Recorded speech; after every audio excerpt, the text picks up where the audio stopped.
a quick video on the CX packet weight types. Still 6, so keeping these very short here. So the first thing to note about this weight type is that it's not a bad weight type to see. It's not a good weight type to see. It's just a reality of what's occurring, which is you have a query that's running in parallel.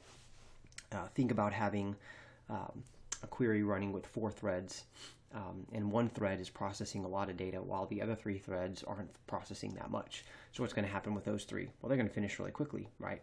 But they can't really finish until the other one's finished, the one with a big amount of data that it's processing. So what's going to happen is those 3 are going to be, they're going to receive that weight type of CX packet because they need to wait for the big one, right? So this may be completely acceptable in the system, okay?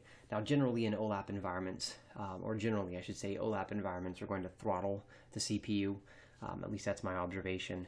They'll generally use the max stop setting quite a bit. In OLTP environments, one of the standards among DBAs is you will generally see in OLTP environments, OLTP shouldn't be an issue in a good OLTP environment. Now notice that's a big if the environment's designed well.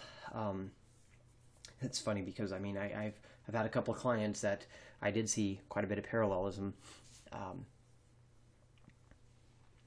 in their OLTP environment, and a lot of that was because there were very poorly designed queries.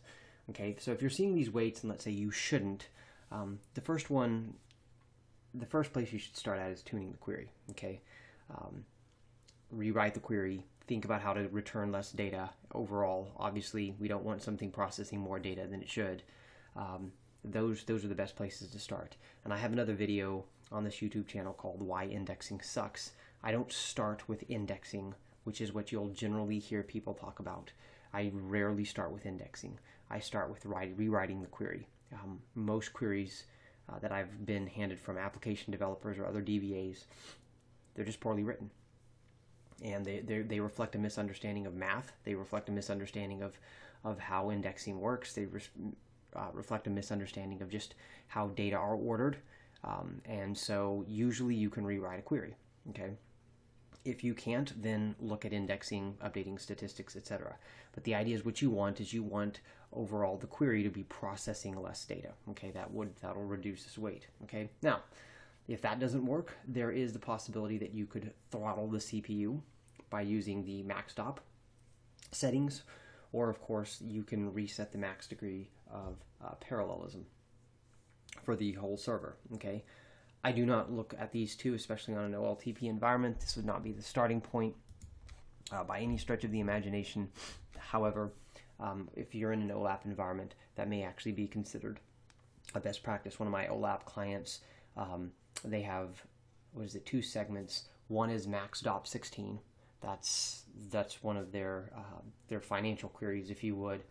And then their kind of more healthcare queries are, I believe, max stop 10. So, and that's just a standard set of practice. So if you're in the healthcare team, that's what you get to, every one of your queries you have to do option max stop 10.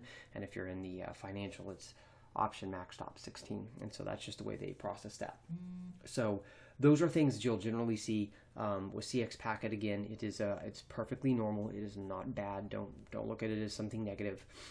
But on the flip side, if it is unusual for the environment, you'll want to break it down further. Generally speaking, tuning the query will solve the problem.